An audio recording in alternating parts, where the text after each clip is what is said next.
I'm Gabs, And I'm Liz, and and welcome to welcome Their to Tropes the Battled Tropes for Battled for Dominance. Dominance. Before anything, Woo! we're gonna start this off with me explaining why I'm making the face like I'm trying to be on Zoolander or something. It is because both of my lips are incredibly swollen right now. I have something called angular culitis, meaning that basically I got a bacterial infection on my lips somehow. We have no idea how this happened. This is the third time I've had this in 2 months. The other two time, first time it went away without any treatment. Second time it went away with some antibiotics. Now it's back. I've literally every single time I've thrown out my toothbrushes, got a new toothbrush. I stopped using that chapstick and I got a new chapstick. My diet doesn't change because I'm a picky fucking eater. So like I literally have eaten the same thing my whole life, and it's just Mhm. we don't know what's going on. And the APRN who I saw urgent care said that she thinks it's just stress, and I'm like, yeah, that would make sense, but like, oh my god. So don't Google images because you'll get grossed out by the close-ups, but basically it's like everything is like, it's not like scabbed like blood scab, it's almost like a pus scab. Like it's just everything is puffy and scabbed over. The way I described it to Nick, it feels like if you rub like a wet cotton ball on your lips and then some of that cotton gets dry and stuck there. That's how it feels to talk, which is Uh-huh. why if I close my lips, which is why I'm trying not to close my lips because it's very uncomfortable. Yesterday was super painful. It's not as painful anymore unless I open my mouth wider than this, because it's angular culitis is usually like worse in the corners of the mouth, and it's literally like I have like sores in the corner of my mouth. And Mhm. because of that, my entire like lower face too is like puffy and swollen. So I'm not having a good time. Which is a shame because I got it literally came out of nowhere on Tuesday, and Monday was when we were like, oh shit, like we don't have time to record. So we were gonna do it Yeah. Tuesday, and then Tuesday I was already at the gym and Liz was like, I'm tired, and I'm like, okay, well I forgot anyway, so let's not record a normal episode. So, welcome to our very first mini-ish episode. But for all we know, it'll end up being just as long as our normal ones, but Yeah, knowing us. knowing us, we'll find a way to stretch it out. But it's Oh mini yeah. because Nick has D&D in 45 minutes and Liz has to go in 2-3 hours. So this is the only time we have to record. It is Thursday before this is live. So Yes. wish us Hmm. luck. um so that's been my hell of a week. We last recorded, was that last week? It was last Tuesday, yeah. It doesn't feel like last Tuesday. It feels like a years ago. I was out of town this past weekend again. It was not fun. I have a lot of family issues. We're not going to get into it today. That's for me and my future therapist when I get back into therapy. Um, and other than that, just I've just been drowning in work. Liz, tell us about your school life. Yeah, my schoolwork, I'm drowning in schoolwork. I'm doing like 12 hours of schoolwork a day. So, living the dream, I baby. mean, to be fair, you Um, are living the dream. This was your dream. This is my dream. No, I actually enjoy what I'm learning. I'm just like I feel like I'm dying, Yeah. like I'm like I'm actually actively like study like doing the work for 12 hours. Hmm. I'm not just like procrastinating. So I want to be doing it. I'm just fucking exhausted, man. Right. This past weekend I went to CC East. Really fucking fun. I had the best time ever. I honestly think CC East is my favorite con. Like, I think it's officially like it's always like been Really? up there, but I think it's like taking that top spot. Because if you know me, I love the party aspect of con, and that's literally all that CC East is. Like, it's like Hmm. awful. Like, it's bad when like I'm saying like this is my favorite con when like half of the con weekend I spent like with like on like 4 hours of sleep, and both days I was like immensely hungover. I had a fantastic fucking time, my guy. Oh my God. It's funny, Liz, it's funny that you say like the party scene is your favorite because everybody in my program, like I'm not exaggerating, is basically an alcoholic. Like the only things they do for fun is to go out and drink. And like I'm like, that's fine if you like you enjoy going to the bars, but it's like their favorite part about going to the bars isn't hanging out with each other, it's literally just drinking. So that's why I'm using that term. I'm not using it lightly. But the couple of them that aren't alcoholics, we were talking and stuff, and I was like, because they're like, yeah, we're like kind of homebodies, I don't really like going to the bar. And I was like, see, I don't have fun at the bar because the only time, like the first time I ever got drunk was at an anime convention, and you Just like will 20 times never more you fun. will never have fun at a bar if you get drunk at conventions, because when you go to a bar you don't get the furry in the corner who's like being weirdly sexual with another furry. You don't get the two people who are probably minors making out like across the way and you're like, should they even be at this party? You don't Party, get yeah. you don't get the two e-girls ripping each other's wigs off because they're angry at one for something really fucking stupid, and then like also it's just like You these are don't your get, friends I for think, years. I think also just like everyone like at cons is like extra fucking nice. Like everyone at the Yes. CCs, I made so many new friends and like so many great. Literally, we were at like one of the parties in like the big like The big five. apartments. Yeah. Yeah, the big five. And so where the song Shots comes on and we're all Oh my screaming god. shots and then someone goes, I'm gonna make I'm like, and like not just like pour shots, like make a shot for Oh. like 20, 30 plus people. Oh wow. I'm like, you're not just gonna get like someone like doing that. Like even if you go to like a house party, like I feel like you won't like get The someone like full vibes are on making different. shots for everyone. The The vibes are the fucking vibes are different because immaculate. everyone is a freak. Everyone is a freak Yes. just like you, and they're all weirdos and social outcasts just like you for the most part. And because of that, Yeah. everybody is like infinitely nicer to So each other. kind and very nice. And it's just like a great time. Other things, I got an email this week. I applied for a pro pass, but I got an influencer pass to Anime NYC. Don't know what that means, but I'll be there. I really should I'll have be there tried now. Like, because I don't know what they judged influencer based on, but apparently pink hair. They pink said hair. pink hair I e-girl. guess I attached my TikTok and my TikTok has like a bigger following, I guess. So Yeah. I'm gonna be there now. So I'll see you gamers there. Day this is coming out, I'll be 24. I'll be 24, baby. Tomorrow's my Yeah. Oh birthday, my god, you're so right. Oh my god, already. I'll be 24. Uh yeah, that's like my life. That's it. Nothing too exciting. I'm dressed like a nerd right now Guys, because I just got out of class, when I but met Liz, she was turning 19. I feel so. It's been gosh. 5 years. Yeah, it has been. That's Liz, wild. genuinely nothing about like undergrad starting 5 years ago has aged me as much as you saying I'm turning 24 tomorrow. Honestly, I think about it and I have to think, I'm like, am I turning 24?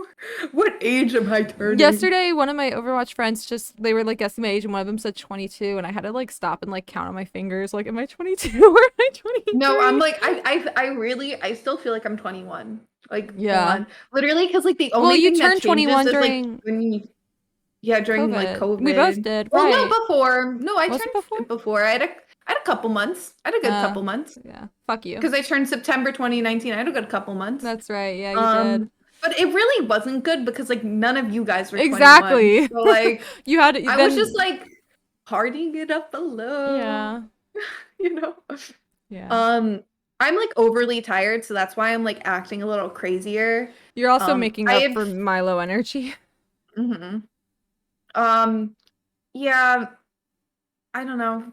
All right. Do you want to get into it? I guess, So I'm yeah. gonna let Liz introduce the mini episode, and then I'll elaborate where she fails about because it was Oh, her. why are you doing this to me? Well, it was your Oh, your it's like your kind of my idea. idea, yeah. Yeah. So I figured you get Yeah, so to I was talk. like, oh, like what, like, because Gaps was like, we should do a mini episode, like, kind of revisiting a trope, and I'm like, well, what trope would we even revisit? And like, I honestly, like, I didn't talk like shit, but I was like, how would this even work? And then I was like, I oh mean, wait, we she should do was. extended fan fiction again. You weren't talking shit, but you were very like judgy. You were like, this won't work. Like I could just tell that you were like in your head, you were like, what is this bitch thinking? Like this would never work. And I then will when you say, came up when with did you it, text? When did you text me about it this? was Tuesday Like night when I was at the gym Tuesday and you night? were like half asleep. Tuesday night?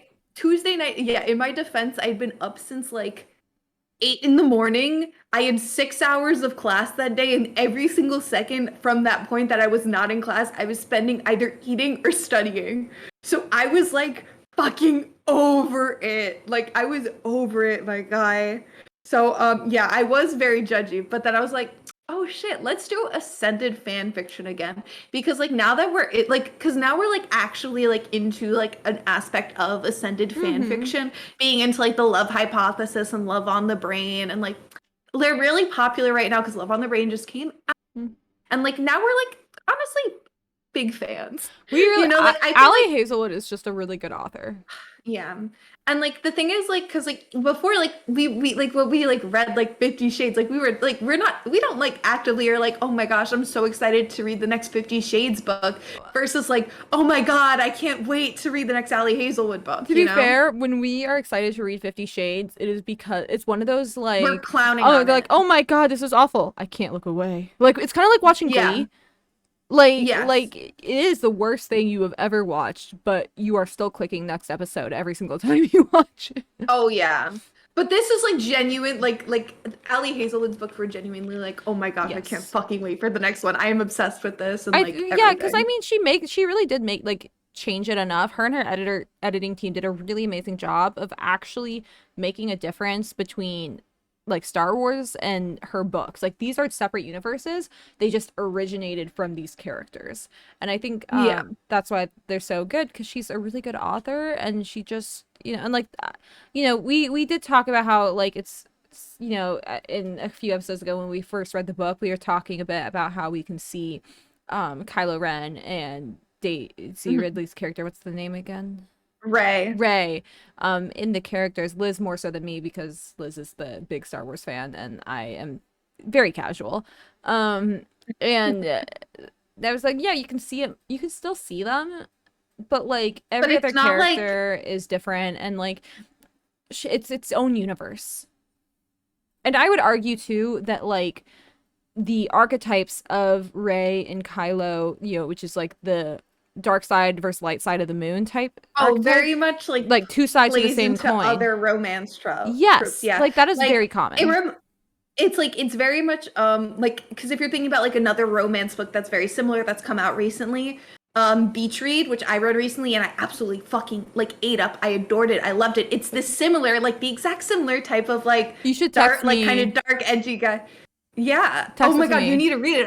I'll give you my I'll lend you my Okay, copy. slay.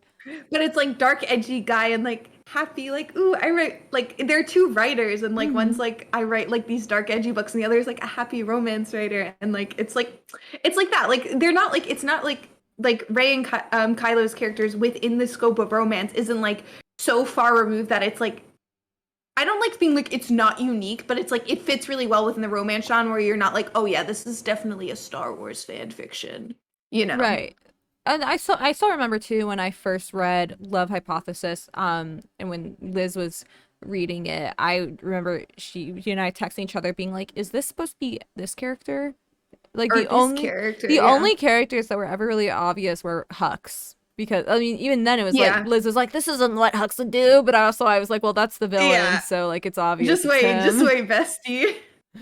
But Yeah. but yeah, and then also I figured before we get into like a little more, we could also just really quickly, I'll read you guys the description from those episodes that we talked about Ascended fanfiction, and then in the next part of what we're going to talk about, canon continuation and how that plays into what we're talking about today. So, Mm-mm. episode 18 titled Vampires, Werewolves, and Fanfic. Oh my. I'm pretty sure Liz came up with that title. Or some Probably not. You maybe come up not. with That's most of fair. our I do. Okay, titles. I was trying to give you some credit. Thanks. I appreciate it, but don't give it to me. You deserve it. If you guys ever hate any of our titles, you can usually blame me. I because we record them on like I'm the host recorder. Like usually I have to upload everything, so then I just give it and I tell Liz edit it if she wants, and she usually agrees with me because we both have shitty tastes. So you, you guys can always blame me for that. So yes, episode 18, Vampires, Werewolves, and Fanfic. Oh my. And this was our Ascended fanfic episode. Liz covered the history on this, and it was about, we mostly talked about Twilight and 50 Shades. We talked about a few other examples, but this was before, I believe, you and I had read Love Hypothesis or Oh anything like that. I yeah. think we literally Because I mentioned think it. Like, we were shit talking we it. shit We were talked like, it, yeah. this is creepy. Like, We literally shit talked why it, would yes, you because name of Kylo's Adam. character Yep, Adam? Like, I yep. mean, I still don't necessarily agree with that Yeah, reading it. that's Like, I still love the book. it still squicks me out a lot. And like when I think about it, if the second I think about him being like based off Adam Driver, that makes me like wildly uncomfortable. And we if you want to hear about why, go listen to episode 18 so we don't spend another 10 minutes Yes. rehashing it. Yeah. Anyways, so our description for that episode, Gabs and Liz quickly realized they should have maybe made a Twilight podcast instead. The two spend so long analyzing 50 Shades, they might just cut the episode in two, because we did. We literally spent an Yeah. hour talking about it and then realized, oh shit, our episodes are supposed to be an hour. So we had to push the next one down. And then in episode 40, canon continuation, and we will get into why that's relevant in just a moment, was episode 40, the sequel, Idiots to Lovers, and that was a combination of canon continuation and Idiots in Love, where in the description was Gabs gets to talk about one of her and Liz's favorite movies while also managing to sneak Twilight in. Tangents beware. Liz gets assigned a trope she personally relates to. This, of course, causes more tangents and breaks Liz. I don't remember how we broke Liz, but I would not be surprised. What was our favorite? What I have we just talking about Twilight? I don't know if it was Twilight or I think it was Twilight, probably. Because what other movie are we both obsessed with? Well, no, but then I said while managing to sneak Twilight in. Yeah, so that's why now I'm like Wait, I'm now confused. now I feel like we have to pull up. I'll pull it up while discussing. Anyways, we decided to do canon continuation as well, or more I decided and Liz had to go along with it because she was really tired and busy. Oh, it was Kimi no Nawa. That was the movie. Okay. Which, yeah, slay. Slay bitch. Slay. Yes. And then canon continuation, because we were thinking, well, they make fan fiction now for Ali Hazelwood's books that were fan fiction first. And I think that's really cool how full circle we've become. Granted, a lot of these aren't like long works, but because, you know, the first book's only been out a year. The second book's been out a month. So like there's not like Love on the Brain doesn't even have its own section yet on Archive of Our Own. I don't think there's any works for it out yet. It will. It definitely will. Don't worry. It will. It probably won't have a lot. Love Hypothesis has a few pages, but not like, I think it has like a couple hundred maybe, which is still a lot for a book. Books don't usually get a whole lot of fanfic, like recent books, I would say, like Twilight, Harry Potter, Lord of the Rings, they get all the fanfic, but most other books don't have a whole lot of fanfic. I think like I would also like especially say like one-off books versus novels. You know, like like because like those are like more like book series and those have like major movie adaptations attached to them, which also drive the fan fiction. Definitely. And then also when it's like 300 pages or less type books, which are I think her books are around 400 or 500 pages, but still it's like in that ballpark of like it's not like a short book, but it's not really considered a long book where you have a whole lot to draw up, especially because these books take place in the real world in an established like academic world, and it's all drawn from real life. None of it is made up. So I mean the characters and their situation are made up obviously, but the backstory like that's how academia is. Sorry, can I have another quick like tangent? Of course. I also like so I don't know why I was talking to my therapist about these books. But, as you do. I was saying like, oh, like I also really like them because they're romance books that take place in like the world of STEM and then the world of academia. Because like as a woman in STEM and in academia, I fall in love too, bestie. Yeah. So it's like, I don't know, like that could be me. That could be me. But I'm still wearing my Twilight earrings, by the way.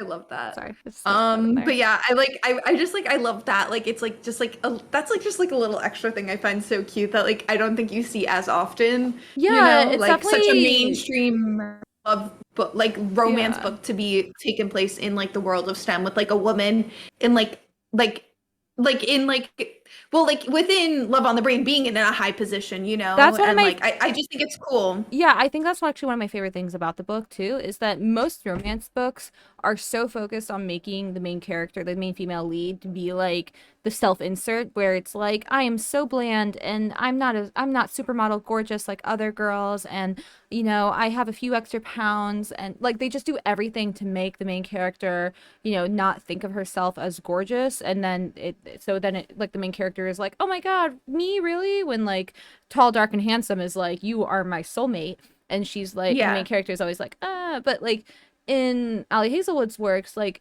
says like, no, my female main lead is a woman in STEM, in Liz's words, and is actually working for NASA or like getting her PhD. Like she is a big deal. and like she Yeah, is and like, not. and she like knows it, Yeah, and she you is know. aware. She does not downplay her own success. And my other favorite thing too is that occasionally she might like say like, oh, you know, he doesn't like me because I'm ugly or whatever, but it's never in the like way of putting herself down. It's more just like, It's like well, I the don't look like a supermodel, but I'm still pretty. Yeah. And like I also enjoy like cuz like you might see like other like I feel like other romance books when it's like a woman in a position of power, like I sometimes they'll be like, "Oh, like I need to learn that like work isn't my entire like I don't know, like I feel Yes. like it's like, "Oh, like love is what I really need." And it's like, "No, bitch, I Yeah. need both. The I can have Hallmark, both. the Hallmark It doesn't style. fucking matter." Yeah, exactly. Where it's like the big CEO learns about Mm. hometown life and that like Just she can live just stay and be like working at a bakery the and way. it's okay. It's like, no, bitch, I can work at NASA and have love. I'm screaming right now, I know. If and you I'm so guys sorry to can't everyone who see, lives around me. I'm very passionate. if you guys aren't watching, you should be watching because you just missed Liz like full on like caressing herself as she's like describing this.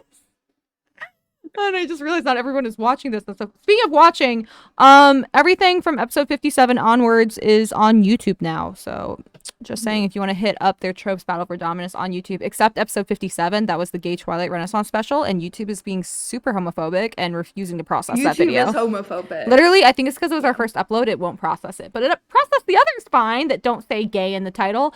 Anyways, sorry. Tangent. But Homophobia. you guys should use that from us. But that being said, like we are very passionate about these books, and we have talked a lot about these books in other episodes. You know, episode 18 where we ragged on the book all the way to like 2 episodes ago where we were like, oh my god, I can't wait for the next one. You know, Like that is character growth. character development. Yes. So that being said, we picked a fic, or I picked the fic this week. Liz has been very busy and didn't have a second to breathe, so I picked the fic. It's called Your Turn by Schrodinger's Kitten, all one word. And it's rated general, like for general audiences, and then there's a quick note about what it is. But remember, this is a Ascended fanfic and canon continuation mini episode, so it's, you know, it's a continued canon continuation, thank you, of Love Hypothesis. So full circle. So the author said all you need to know about the premise in the story is that it is set about 5 years after the epilogue of the Love Hypothesis. Olive graduated, is now a postdoc fellow in Anna Wiley's lab at Berkeley. She and Adam are married and living together in San Francisco while Olive finishes her postdoc. Smiley face. So I will read for Adam because I know how Liz is about reading for men.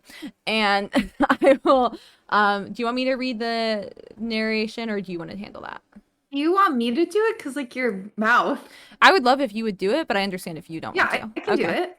I can do it. Play. Okay. You just will have to hear me trip over all of my words. That's So fine. that's okay. Freshly showered after her run, Olive grabbed her laptop and settled in on the couch. She and Adam usually worked together for a few hours on Saturday afternoons. The expectation of working weekends was honestly one of her least favorite parts of academia, but it turned out it was a lot more bearable when she had her husband for companionship and commiseration. Adam had decided to do a bit of strength training in the basement before sitting down to work. So Olive pulled up her email and got started tidying up her inbox while waiting for him to join her. The first few emails went quickly. There was a request to review a manuscript, a notification about an upcoming water outage in the biology buildings that facility folks could repair a leaky line, and an agenda for the next week of department's Women in Life Sciences group. All easy.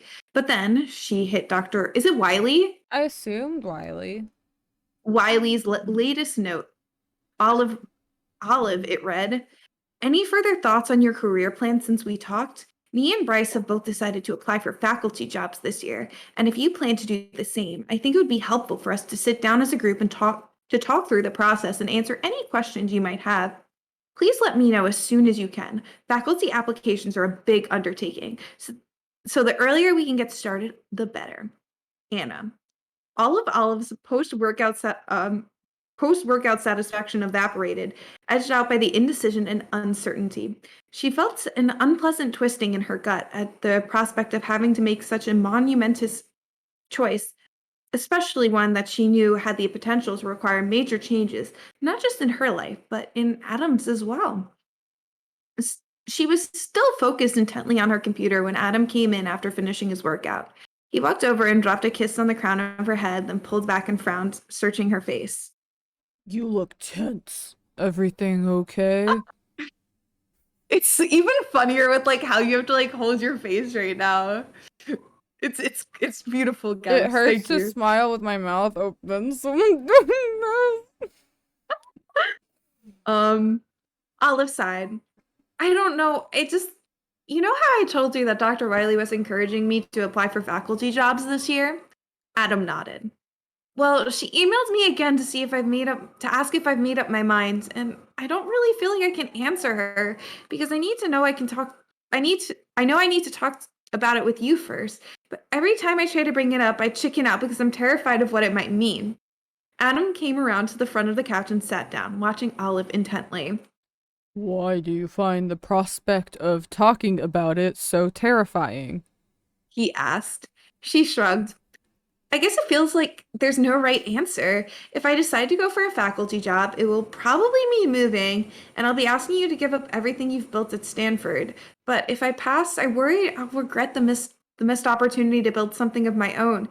It just feels like either way, one of us is going to end up unhappy, and that stresses me out. Ah, Ah. um Adam reached out and took her hand, running his thumbs over her palm in a gentle caress. what do you think you would want to do if you were the only person you had to worry about? What would you do if I wasn't in the picture and the only thing that mattered was you? Olive gave him an alarmed look, and he shook his head, a smile tugging at his lips. No, love, I'm not trying to break things off with you. I just want to know what it is that Olive wants. Olive thought for a moment before answering. I guess that if it were completely, totally up to me, I'd go for it. I feel like I'm right on the cusp of doing something important, something that will make a real difference for a lot of people, and having my own lab will give me a chance to see it through. She paused, then shook her head. But it's an impossible question. I can't make the decision just for me. You're an integral part of my life. I can't just pretend you don't exist and that it doesn't matter how it impacts you. Olive, love, look at me. I love your monotone voice. I It's can't, beautiful. I I know can't you. do what I normally do. I know it's beautiful It's though. hard. Adam gave her hand a gentle tug and waited until she raised her eyes to meet his before going on. I understand your concern. I do. But, Olive, my career is established. Also, in my defense, he talks in a monotonous voice in the books, canonically. Um, Canonically, he yes. literally doesn't ask questions. He just says questions, so. Um, I don't need to stay at Stanford to be successful. You know I've had ongoing interest from other schools, and there's a good chance that I'll be able to move my lab to wherever you end up. And if not, I'm not opposed to jumping ship to industry or consulting. I like what I do at Stanford, but I'm not married to it. I'm married to you. Love that. That's so I don't think cute. Liz got a chance to read this. I'm the one who read it and put it in, so Liz is I love experiencing this this. with you guys. Olive felt her eyes well up with tears as they threatened to spill over. Adam reached up and brushed his thumb across her cheek. Olive. He said gently, Relationships have to benefit both people. I've had my turn, and now it's yours. Whatever needs to happen for you to grow and thrive and continue to blossom into this amazing woman and researcher, we'll make it work. he paused, searching her gaze. Do you understand? Olive nodded, not trusting herself to speak, and when Adam tugged her onto his lap and wrapped his arms around her, she burrowed her face against his chest, breathing in the close comfort of her other half. She stayed like that for a few minutes, and as the tension ebbed from her body, she felt Adam smile against her hair. So, He asked, pulling back just far enough to look into her eyes. are you ready to reply to Dr. Wiley now? Olive took a deep breath. Yeah, she said, I think I am. And that's the whole one shot. It's very short and sweet. Yeah, I love Very it. cute. And then the author actually included this important note at the end, which I thought would be really interesting to share. I'm sure most of you guys don't give a fuck, but I thought it'd be interesting to share, and it's pertinent to me and Liz in the fields that we're in. But the author said, this particular conversation is made up, but it is based in a very real problem that many academic couples I know have faced. Candidates will apply to a large number of schools, often 20 and plus, scattered across the country, and be lucky if they get 1 or 2 offers. If they really want that faculty job, they kind of have to take whatever position they manage to get. As you can imagine, this can present a lot of challenges, especially if both people in the couple are looking for academic jobs at the same time. While universities will often try to find or create a position for the quote unquote trailing spouse when there is a candidate they really want, it is far from a guarantee that this will work out, or if the job is in a location that doesn't offer good opportunities for the candidate's partner or spouse for whatever reason. Anyways, this problem is actually common enough that it is referred to by name, the quote two-body problem unquote. There's even a Wikipedia page for it. And it's a big challenge for folks contemplating trying their luck at the academic job market. Of course, I like to imagine that Olive is such a rock star that it will be a non-issue and that she and Adam will be able to get jobs together wherever they damn well please, but I don't think that would stop her from worrying about it. Anyway, I mean, like, yeah, they probably could, considering like Adam's been like, they've been all like, everyone's been trying to get him to like go to like all these different schools, like they want him. So for like wherever she gets accepted, if she's like, yeah, my husband wants a job too, and they're like, who's your husband? And she's like, him. They'd be like, oh fuck yeah, Yeah. you know, like they'd be getting 2 brilliant researchers at the same time. Though I know in real life academia, it doesn't matter. Both people are probably brilliant researchers, but What I really like God too about fucking damn this it. is Adam being like, excuse me, not like, oh, wherever you want, I can get you a job, because anywhere would fall over backwards for him and get his spouse a Mhm. job, but it's more, where do you want to go? I will deal. Yeah, it's And I so think that's, cute. yeah, I think that's really wonderful personally. And um it's just like I'm not in the academic field, but I was recently in a similar situation with my boyfriend where it was about he wanted to make a career change and didn't know what that meant for us. And I was like, you know, I figured out what I want to do, so I'll support you until you figure out what you want to do. And I Mhm. mean, couples have that kind of conversation all the time. So I thought it was really refreshing to see this. And I think this author, Schrodinger's kitten, whoever you are, you have a really good understanding of how couples work. And it Yeah. kind of scares me, but in a good like you should be an author as well kind of way. I also just like the Love Hypothesis fandom. Y'all just love women. They And I really love do. that. It's very chill. It's a very chill fan base, and I think, and I will say, I think part of that comes from like the people who refuse to read the book are the so-called like antis, because Raylo is one of those ships that like everybody like the antis hate for. Hey, I'm a casual fan. I don't remember why, other than I think they're like distantly related, right?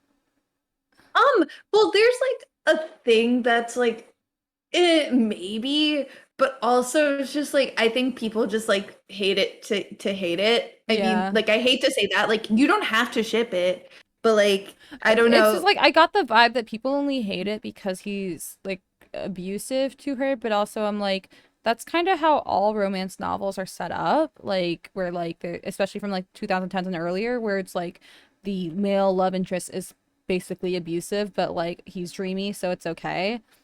I Like gotta be real, I I kind of always feel like a lot of the hate came from the fact that Adam Driver is not considered conventionally attractive. I think that definitely could be a lot of it. I don't know if I necessarily ship it. I more ship it in a way that I self-insert myself onto Ray Right. because bestie mood. Because Star Wars pro tags are made to be self-inserts, Mm-hmm. baby.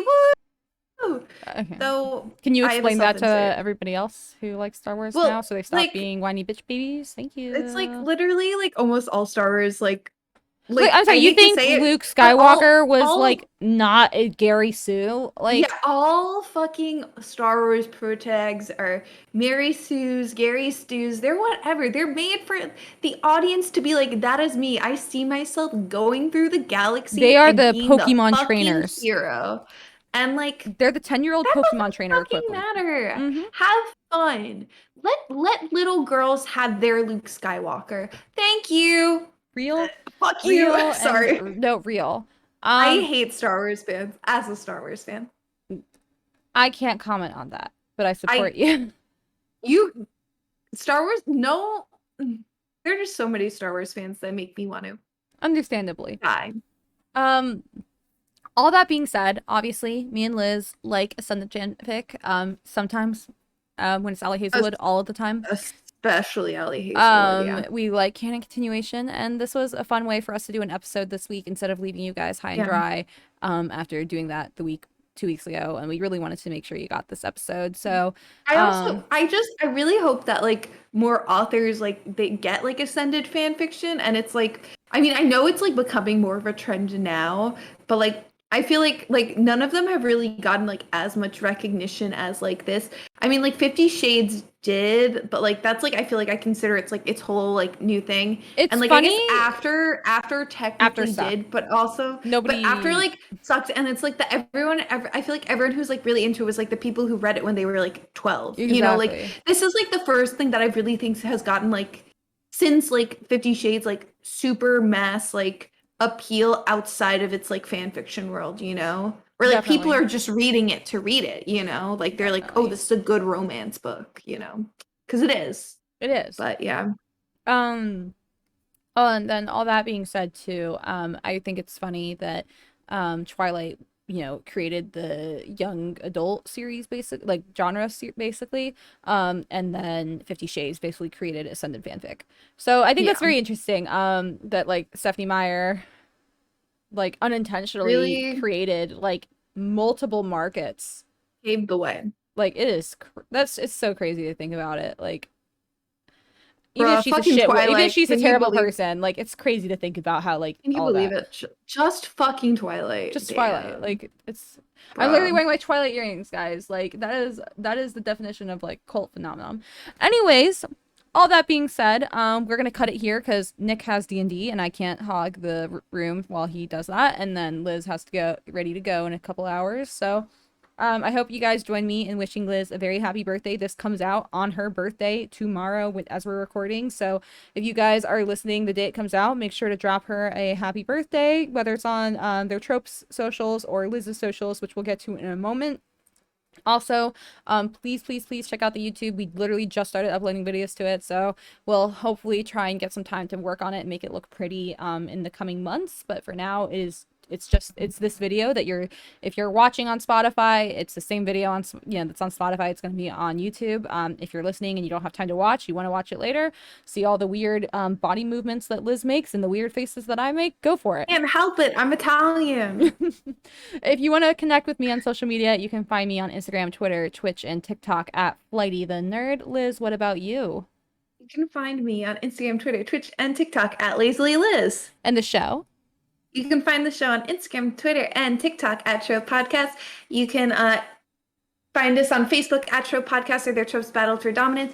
If you need emails for any reason, and YouTube, sorry. If you need emails for any reason, questions, comments, concerns, good Maze Runner, or Twilight fanfiction, you can email us at tropedominance@gmail.com. Nick, say hi if you're going to walk in at the very end. Please, like, comment, follow, whatever, rate us, whatever it is, wherever you listen to the show, it helps us a lot. It really does. And like I cannot say it again, wish Liz a happy birthday. This comes out on her birthday. And then also thank you guys. And also I just want to say thank you guys for officially like having us hit 1,500 listens. Like this is a very niche subject and we are very niche people, and it really means a lot that 1,500 there's probably, I would say probably 1,400 listens that weren't us because we like obsess over our thing and make sure it's good, it sounds okay, but 1,400 people who weren't us like took time to listen, so at some point on the episode. So thank you guys. That means a lot. Thank you. All right, I hope everyone has a great week and we'll see you guys next Friday. Bye.